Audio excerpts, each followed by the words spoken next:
क्या लेवल के गाना बना दियो सर, क्या लेवल के खेसारी सर मूवी का। अगर ऐसे ऐसे गाने निकालोगे आप तो विरोधियों तो जल के फट के राख हो जाएंगे। ओए होए होए, संघर्ष टू मूवी का गाना है जब गजब जीवन जी।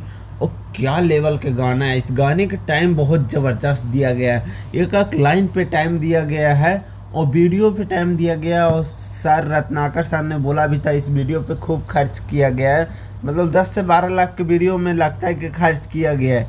और बहुत ज़बरदस्त गाना है, बहुत हाई लेवल के वीडियो के रखा गया, डांस के भी अच्छा रखा गया।